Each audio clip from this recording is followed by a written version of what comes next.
Hello students, good morning to all of you. और कैसे हैं? तो चलिए आज बात करते हैं। तो हम लोग को पता है कि हम लोग 11th क्लास में पढ़ रहे हैं। आप 11th में पढ़ रहे हैं और हम 11th को पढ़ा रहे हैं, है ना। तो एक क्लास हो चुका है हम लोगों का, ये सेकंड क्लास है। और हम लोग फर्स्ट क्लास में हम लोग नोमेनक्लेचर बेसिकली शुरू किए हैं, IUPAC नोमेनक्लेचर। लेकिन अभी नोमेनक्लेचर शुरू होने में थोड़ा वक्त लगेगा, क्योंकि अभी हमको कुछ बेसिकली इम्पॉर्टेंट चीज़ है नोमेनक्लेचर से पहले, उसको डिस्कशन करना ज़रूरी है। तो हमने introduction of organic chemistry just like शुरू किया था और हमने उसमें बहुत सारी बातें आपको बताया था कि ऑर्गेनिक केमिस्ट्री बेसिकली कैसे कैसे डिज़ाइन हुआ, ठीक है। और कुछ थ्योरी था जिसका नाम था vital force theory. Vital force theory J Berzelius ने दिया, है ना।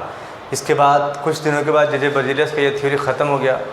एंड इसके बाद फिर वोहलर नाम के एक साइंटिस्ट है जिन्होंने फर्स्ट ऑर्गेनिक कंपाउंड लैब में बनाया, जिसको यूरिया कहते हैं। फिर बाद में ये बहुत सारा ऑर्गेनिक कंपाउंड बना, तो वाइटल फोर्स जो थ्योरी था वो क्या हो गया, फाइनली स्टार्ट हो गया, वो ख़त्म हो गया, ठीक है ना, वैनिश्ड हो गया। अब देखिए आगे बढ़ते हैं। हमने फिर कुछ और बातें बताई थी, ठीक है। तो हमने बताया कि ऑर्गेनिक कंपाउंड का डेफिनेशन तो बताया गया, हाइड्रोकार्बन एंड इट्स डेरिवेटिव्स को क्या बोलते हैं, हाइड्रोकार्बन कहते हैं, है ना। इसके बाद बताया गया कि हाइड्रोकार्बन क्या होता है, तो एक वैसा कंपाउंड जिसमें केवल कार्बन और हाइड्रोजन होता है, इसको क्या बोलते हैं, हाइड्रोकार्बन बोलते हैं। फिर बताया गया कि हाइड्रोकार्बन भी बेसिकली दो तरह का होता है। कितने तरह का होता है? दो तरह का। एक होता है सैचुरेटेड हाइड्रोकार्बन और एक होता है अनसैचुरेटेड हाइड्रोकार्बन। सैचुरेटेड हाइड्रोकार्बन मतलब अल्केन, और सैचुरेटेड हाइड्रोकार्बन का डेफिनेशन अगर बोले तो क्या बोल सकते हैं कि कार्बन कार्बन के बीच में अगर केवल सिंगल बॉन्ड हो तो उसको क्या बोलते हैं, saturated hydrocarbon. And carbon carbon के बीच में अगर डबल बॉन्ड होता है तो उस अनसैचुरेटेड हाइड्रोकार्बन को एल्कीन बोलते हैं, है ना। और अगर कार्बन कार्बन के बीच में ट्रिपल बॉन्ड है तो उस अनसैचुरेटेड हाइड्रोकार्बन को अल्काइन बोलते हैं, ठीक है। तो चलिए आगे बात करते हैं आज, ठीक है, कि how to represent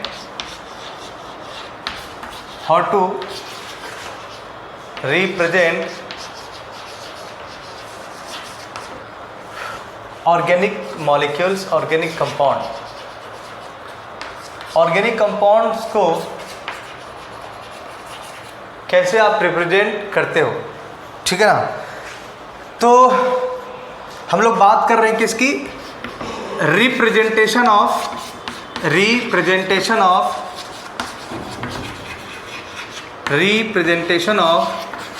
organic compound.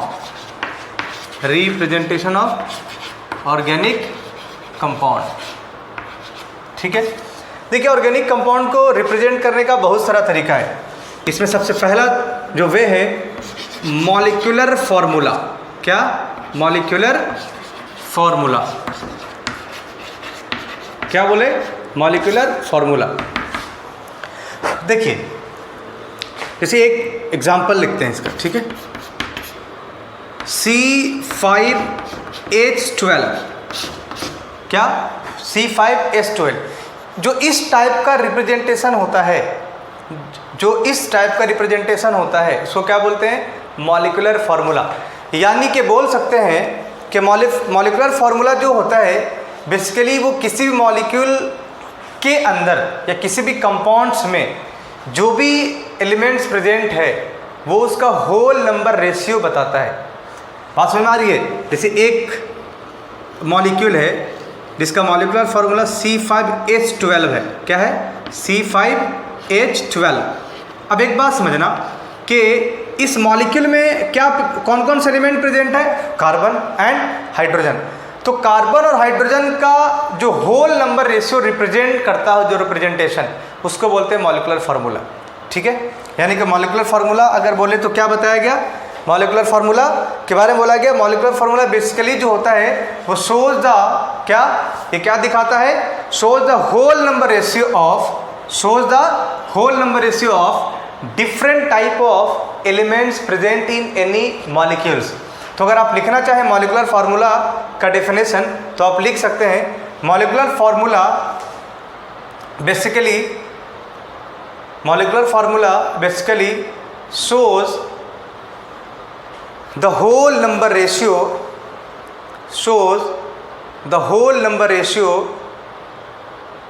of the different elements,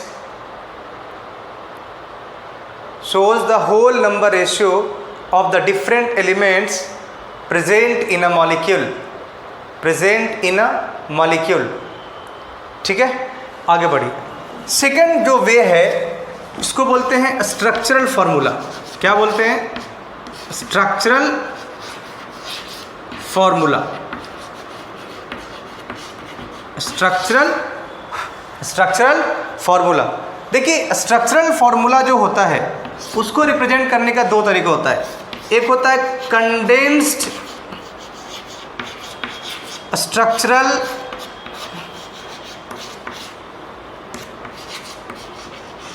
formula. क्या होता है? Condensed structural formula. और एक होता है एक्सपैंडेड स्ट्रक्चरल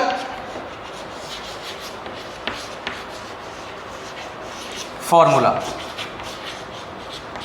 समझ में आ रही बात? देखिए, पहला तो molecular formula and second one is structural formula. तो स्ट्रक्चरल फार्मूला को बेसिकली हम लोग दो टाइप से रिप्रेजेंट करते हैं. अगर स्ट्रक्चरल फार्मूला लिखना हो तो उसको दो तरीके से लिख सकते हैं. एक होता है कंडेंस्ड स्ट्रक्चरल फार्मूला और एक होता है एक्सपैंडेड स्ट्रक्चरल फार्मूला. अब देखिए, इस बात को समझना. देखो, अब तो ये कंडेंस्ड का मतलब समझते हो ना जी. कंडेंस्ड लिखा गया है, ये क्या होता है? कंडेंस्ड मतलब किसी भी चीज़ को छोटा में लिखना. ठीक है ना? क्या? छोटा में लिखना, कंप्रेस करके लिखना. ठीक है, तो देखो वो जो एग्जाम्पल लिया गया था, ठीक है, इसका एग्जाम्पल हम ऐसा लिख रहे हैं. देखिए, जैसे अभी एक मॉलिक्यूलर फार्मूला क्या था? C5H12. तो इसी C5H12 का अगर हमको कंडेंस्ड स्ट्रक्चरल फार्मूला लिखना हो, क्या लिखना हो? Condensed CSF, condensed structural formula. तो देखिए, CH3 CH2 CH2 CH2 CH3. ठीक है, तो इस तरह के रिप्रेजेंटेशन को क्या बोलते हैं? Condensed structural formula. ठीक है. एक होता है क्या? सेकंड क्या बताया गया? Expanded ESF, extended structural formula. तो देखिए, इसी एग्जाम्पल का हम क्या कर रहे हैं? एक्सटेंडेड स्ट्रक्चरल फार्मूला लिख रहे हैं. ठीक है, यानी कि कंडेंस्ड स्ट्रक्चरल फार्मूला जो आपको दिख रहा है ना, उसी कंडेंस्ड स्ट्रक्चरल फार्मूला को हम लोग को क्या करना है? एक्सटेंडेड, यानी कि एक्सपैंडेड भी बोल सकते हैं इसको. ठीक है ना? एक्सपैंड करके लिखा. देखिए, कार्बन, ठीक है, कितना कार्बन है? 1 2 3 4 5. देखिए, इसके साथ कितना हाइड्रोजन है? 3. इसके साथ कितना हाइड्रोजन है? 2. तो इसको इस तरीके से जो लिखा जा रहा है, इसको क्या बोला जाता है? एक्सटेंडेड स्ट्रक्चरल फार्मूला या एक्सपैंडेड स्ट्रक्चरल फार्मूला. आप इसको दोनों बोल सकते हो, एक्सटेंडेड या एक्सपैंडेड स्ट्रक्चरल फार्मूला. ठीक है ना? समझ में आ रही बात? तो ये एक तो तरीका हो गया कि स्ट्रक्चरल फार्मूला को कंडेंस्ड लिखना. कंडेंस मतलब सिकुड़ कर लिखना, छोटा करके लिखना. तो CH3 CH2 CH2 CH2 CH3. देखिए, एक्सटेंडेड स्ट्रक्चरल फार्मूला या एक्सपैंडेड स्ट्रक्चरल फार्मूला में हर हाइड्रोजन को अलग अलग से लिखना, बॉन्ड के साथ दिखाना, उसको क्या बोलते हैं? Expanded structural formula. तो इसको आप लिख लीजिए, मिटा दें.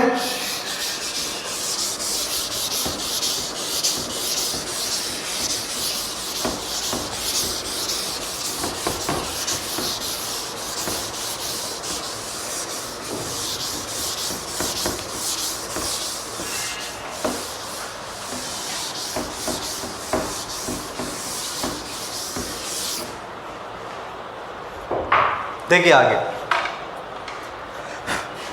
थर्ड जो वे है रिप्रेजेंटेशन का वो है बॉन्ड लाइन रिप्रेजेंटेशन। क्या?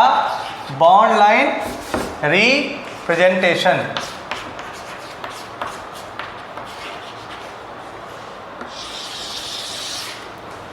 Bond line representation.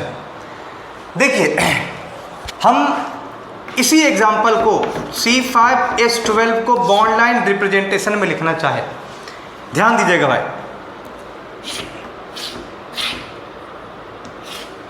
1 2 3 4 5। देखिए टर्मिनल जो आपको दिख रहा है, टर्मिनल क्या बता रहा है? कार्बन। ये जो वर्टेक्स है, जो उभरा हुआ पार्ट है, वो भी क्या बता रहा है? कार्बन। यानी कि ये देखिए, और ये क्या है? एक लाइन है ना, लाइन है। समझ में आ रही बात? देखिए यहाँ पे नेचर ऑफ ये जो लाइन है सिंगल लाइन है, तो जो सिंगल लाइन है ना वो बता रहा है नेचर ऑफ बॉन्ड को, कि ये जो लाइन है ये क्या बता रहा है? नेचर ऑफ बॉन्ड को। ये लाइन क्या बता रहा है? नेचर ऑफ बॉन्ड को। ये क्या बता रहा है? नेचर ऑफ बॉन्ड को। ये क्या बता रहा है? नेचर ऑफ बॉन्ड को। अब ध्यान दीजिए, जितना लाइन होगा दो कार्बन के बीच में, देखो ये कार्बन और ये कार्बन के बीच में सिंगल लाइन है, तो इसको बोलेंगे कि सिंगल बॉन्ड है। क्या बोलेंगे? सिंगल बॉन्ड है।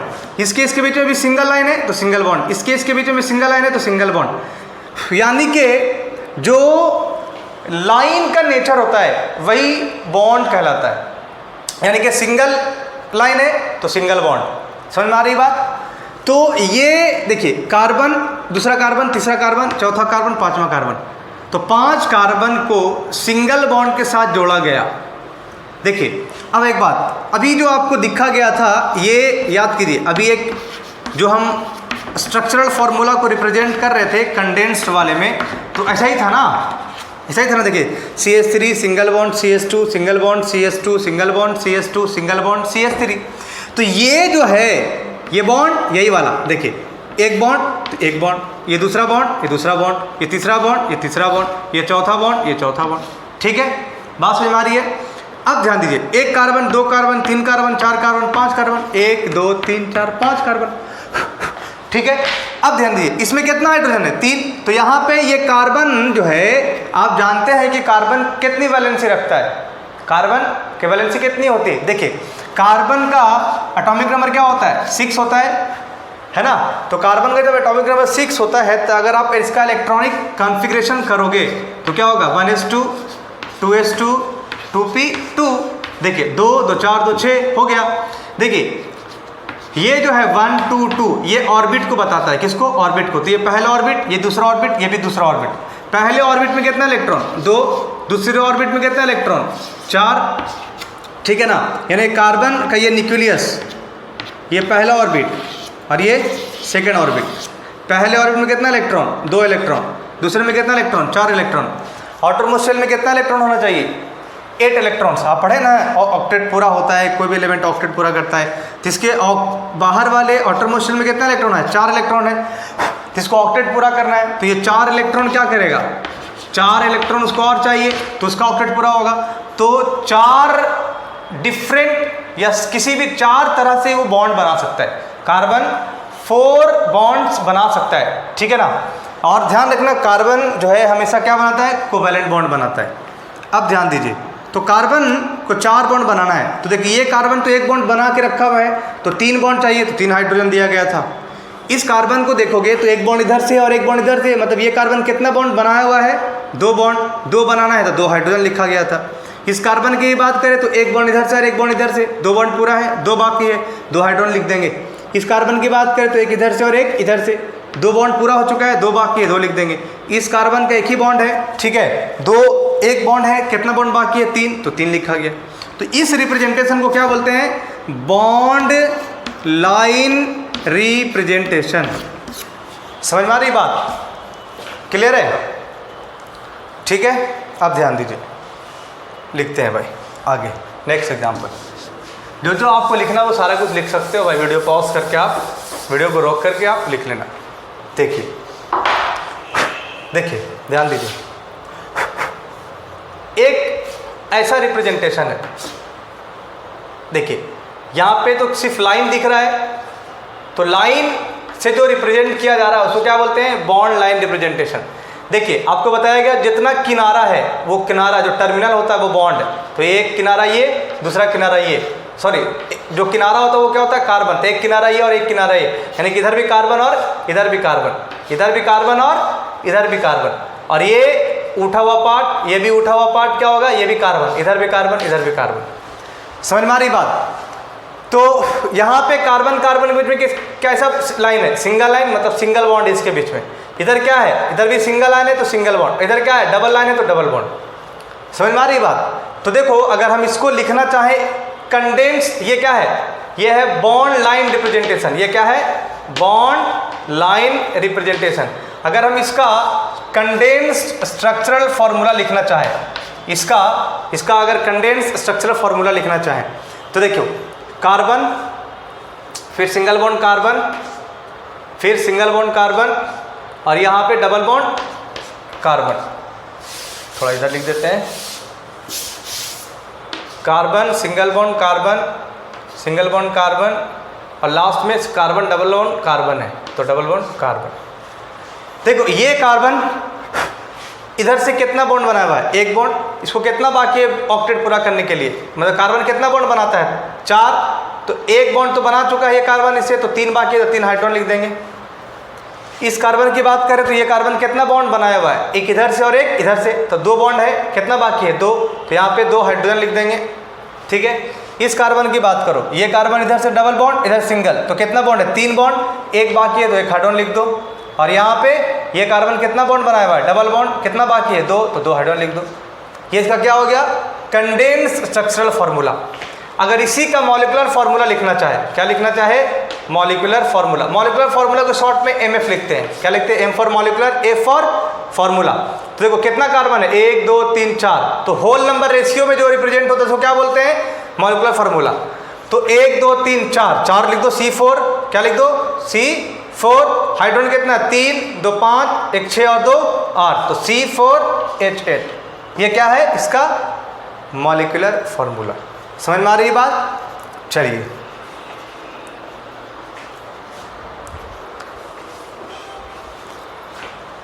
आगे बढ़ते हैं भाई।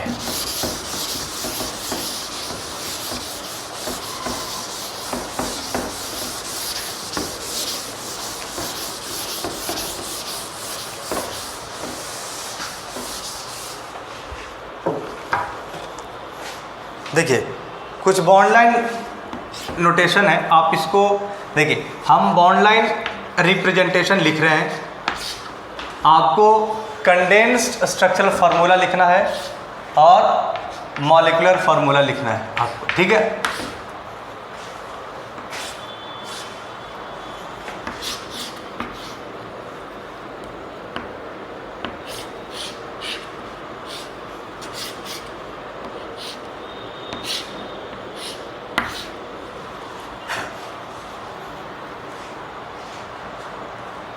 लिखे, हम बॉन्ड लाइन लिख रहे हैं, आप अपने कॉपी में नीचे ऐसे लिखते जाइएगा, ठीक है। हम इधर लिख दे रहे हैं।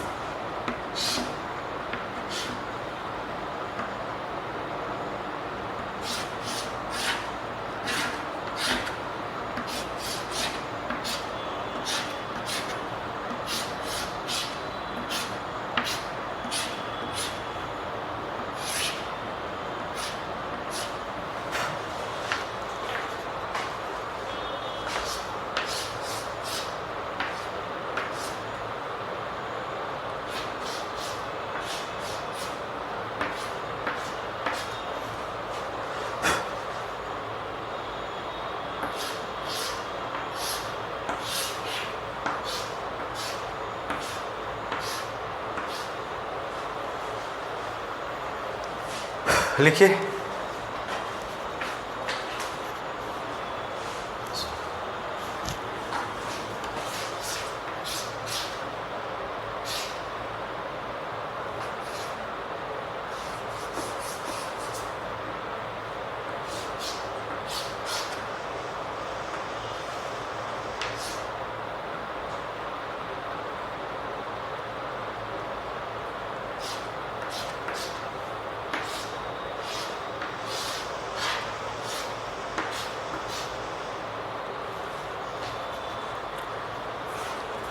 आप इन सब का क्या करना, हमने बॉन्ड लाइन रिप्रेजेंटेशन लिखा है, आप सबका कंडेंस्ड स्ट्रक्चरल फार्मूला और मॉलिक्यूलर फार्मूला आपको लिखना है, ठीक है। इसका भी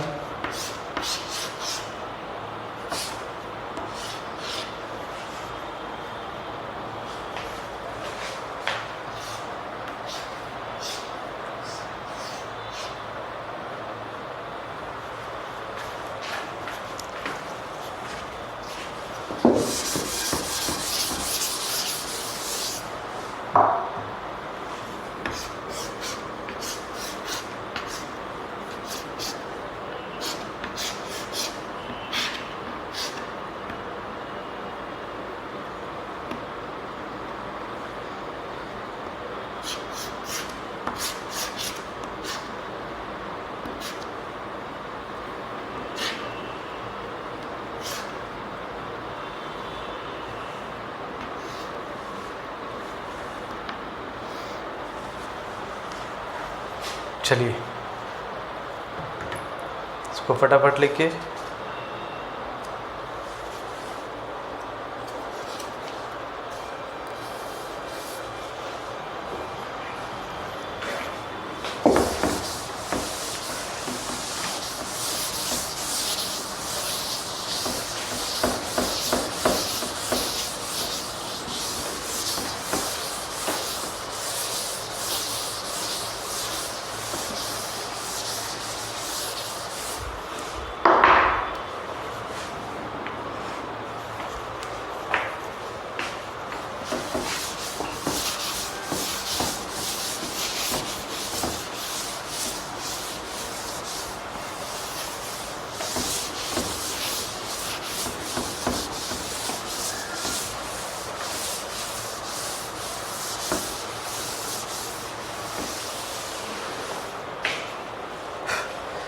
चलिए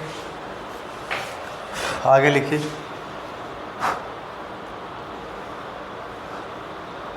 सिग्मा बॉन्ड, ये रिप्रेजेंटेशन नहीं है आप, ठीक है ना, ये सब कुछ टर्म यूज होगा उसके बारे में बता दे रहे हैं। देखिए एक सिग्मा बॉन्ड होता है और एक पाई बॉन्ड होता है। क्या होता है? Pi bond. सिग्मा बॉन्ड को ऐसे रिप्रेजेंट करते हैं, पाई बॉन्ड को ऐसा रिप्रेजेंट किया जाता है, ठीक है, ध्यान दीजिए। अब इसको समझने के लिए, इस दो चीज़ को समझने के लिए आपको थोड़ा वेट कीजिए। देखिए बॉन्ड तीन तरह का बॉन्ड होता है यार, एक सिंगल बॉन्ड होता है, एक डबल बॉन्ड होता है और एक ट्रिपल बॉन्ड होता है, ठीक है। देखिए जैसे एग्जांपल लिख देते हैं, जैसे मान लें कार्बन कार्बन के सिंगल बॉन्ड है, कार्बन डबल बॉन्ड कार्बन है, कार्बन कार्बन किस में ट्रिपल बॉन्ड है, ठीक है। जहां पे केवल सिंगल बॉन्ड होता है, only single bond is present, then here only one sigma bond is present. क्या होता है? वन सिग्मा बॉन्ड, केवल sigma, only one sigma, no pi bond, pi bond नहीं होता है। जहां पर डबल बॉन्ड होता है वहां पर एक सिग्मा बॉन्ड होता है, एक सिग्मा बॉन्ड होता है एंड वन पाई बॉन्ड होता है। जहां पे ट्रिपल बॉन्ड होता है वहां पर एक सिग्मा बॉन्ड होता है एंड टू पाई बॉन्ड्स होते हैं, ठीक है। इसके लिए कुछ इंफॉर्मेशन आप इसको याद रखना।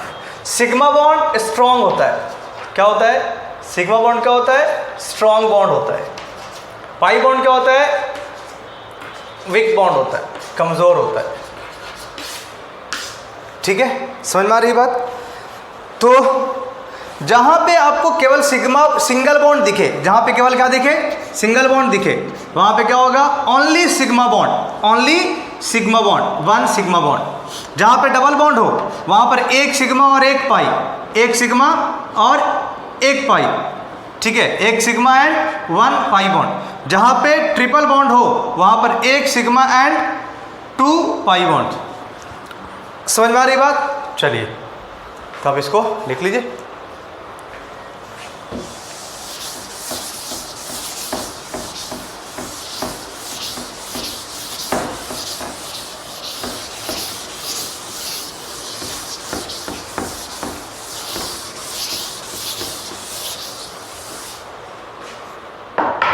नेक्स्ट लिखिए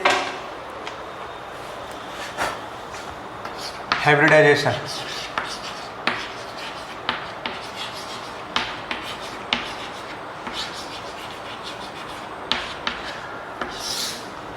देखिए बहुत इंपॉर्टेंट चीज है, बहुत इंपॉर्टेंट है, ठीक है।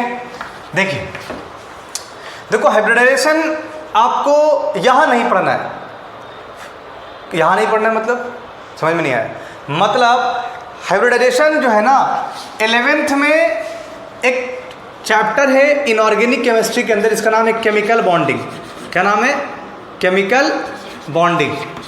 उस केमिकल बॉन्डिंग के अंदर पढ़ना है और बहुत डिटेल से पढ़ना होता है, ठीक है ना। पूरा डेफिनेशन, कैसे हाइब्रिडाइजेशन क्या होता है, कैसे कैसे होता है, कितने तरह का होता है, बहुत कुछ पढ़ना है।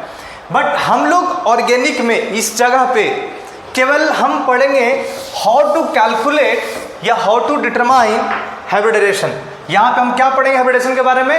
How to determine hybridization. हम डिटरमाइन कैसे करेंगे किसी भी कंपाउंड का हाइब्रिडाइजेशन।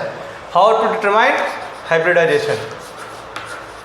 हाइब्रिडाइजेशन कैसे पता लगाएंगे, ठीक है ना। हम पढ़ रहे हैं ऑर्गेनिक केमिस्ट्री, तो किसके बारे में? ऑर्गेनिक कंपाउंड का, ऑर्गेनिक कंपाउंड का हाइब्रिडाइजेशन कैसे निकालेंगे। कुछ इसमें इनऑर्गेनिक कंपाउंड का भी देख लेंगे, ठीक है ना। तो देखिए इसको हाइब्रिडाइजेशन निकालने का तरीका क्या है, ध्यान दीजिएगा। तरीका है कि सबसे पहले आपको, जैसे सपोज कीजिए एग्जाम्पल से चलते हैं। CH4, क्या? CH4 मतलब मीथेन, आप पढ़ के आए होंगे। देखो इसको थोड़ा आप एक्सपैंड करके लिख दो। ये क्या है? मॉलिक्यूलर फार्मूला है ना। देखो C1H4 जो होल नंबर रेशियो बताता है किसी भी कंपाउंड में डिफरेंट एलिमेंट्स का, उसको क्या बोलते हैं? Molecular formula. तो ये बेसिकली मॉलिक्यूलर फार्मूला है। आप इसको एक्सपैंडेड फॉर्म में लिख दो। तो देखो CHHHH,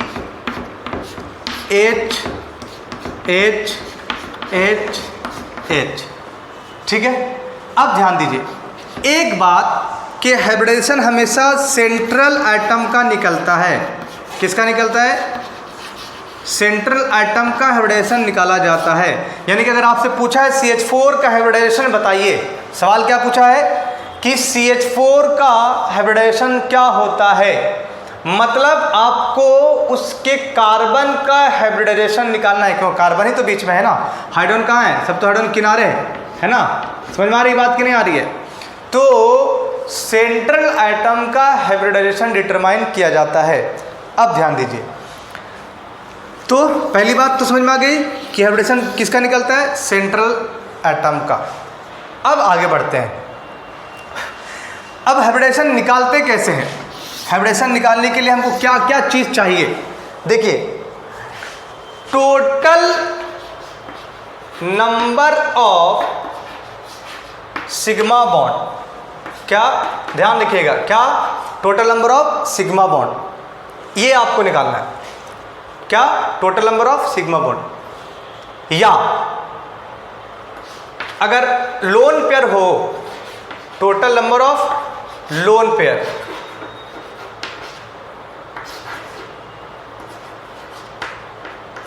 total number of lone pair. मान लीजिए total number of sigma bond x है और total number of lone pair y है। इसका सम कर दीजिए, मतलब जोड़ दीजिए, तो क्या निकलेगा? x plus y. क्या निकलेगा? x plus y. देखो x भी कोई नंबर है और y भी कोई नंबर है। देखो ना, नंबर मान लीजिए 2 है और ये 1 है तो 3 होगा। ये अगर 4 है और ये 1 भी नहीं है, लोन पेयर है ही नहीं है, तो यहाँ पे क्या होगा? 4 + 0 4 होगा। तो ध्यान दीजिए कि अब इसमें आ जाइए एग्जाम्पल में, यहाँ पे इस कार्बन के बारे में बात की जाए तो कार्बन इधर से सिंगल बॉन्ड, इधर से सिंगल बॉन्ड, इधर से सिंगल, इधर से सिंगल। और अभी अभी आपको बताया गया कि अगर सिंगल बॉन्ड होता है तो उसमें केवल सिग्मा होता है। सिंगल बॉन्ड होता है तो उसमें कितना क्या होता है? केवल सिग्मा होता है। तो ध्यान दीजिए, तो 1 2 3 4 टोटल कितना सिग्मा हो गया? 4 सिग्मा। इसमें लोन पेयर नहीं है। हमको पता है कि आपको लोन पेयर नहीं आता है, आप लोन पेयर के बारे में नहीं जानते, बहुत लोग नहीं जानते हो, तो कोई बात नहीं, लोन पेयर के बारे में इस क्लास में नहीं, हम अगले क्लास में बात करेंगे और डिटेल से बात करेंगे और हाइब्रिडेशन को बहुत आराम से पढ़ेंगे, ठीक है ना, और बहुत समझ समझ के पढ़ेंगे। तो यहाँ पे सिग्मा बॉन्ड कितना है? 4। कितना है? 4। लोन पेयर 0, ठीक है। तो 4 + 0 क्या हो गया? 4। अब ध्यान दीजिए, आप इसको यहाँ तक लिख लिए, ध्यान दीजिए क्या है कि अगर सम क्या आ रहा है? 4। क्या आ रहा है? 4। इसको आप लिख चुके हो ना, इसको हम थोड़ा मिटा रहे हैं यार, आप ये सब सारा कुछ लिख लेना, ठीक है। चलिए ज़्यादा नहीं मिटाएंगे। देखिए अगर सम आ रहा है 4, क्या आ रहा है? 4, तो हाइब्रिडाइजेशन sp3 होगा। क्या होगा? sp3। देखो क्या होता है, कैसे होता है, ये सारी बातें हम लोग को केमिकल बॉन्डिंग के अंदर पढ़ना है, बट ऑर्गेनिक में सिर्फ आपको हाइब्रिडेशन निकालना है, ठीक है। क्या निकालना है? हाइब्रिडाइजेशन। तो हाइब्रिडाइजेशन निकालने के लिए कह रहा है कि अगर सम, किसका सम? उसका, देखो total number of sigma bond and total number of lone pair का सम अगर क्या आ रहा है? 4 आ रहा है तो sp3। अगर सम क्या आ रहा है? मान लीजिए 3 आ रहा है, हाइब्रिडेशन क्या होगा? sp2। अगर मान लीजिए सम आ रहा है क्या? 2, हाइब्रिडेशन क्या होगा? sp2। तो बताओ इस कार्बन का सम क्या आया? यहाँ पे सिग्मा बॉन्ड, इस कार्बन के लिए सिग्मा बॉन्ड और लोन पेयर का सम कितना आ रहा है? 4 आ रहा है, तो हाइब्रिडेशन क्या होगा? sp3। क्या होगा? sp3। समझ में आ रही बात? देखिए आगे बढ़िए, एग्जाम्पल एक और लेते हैं।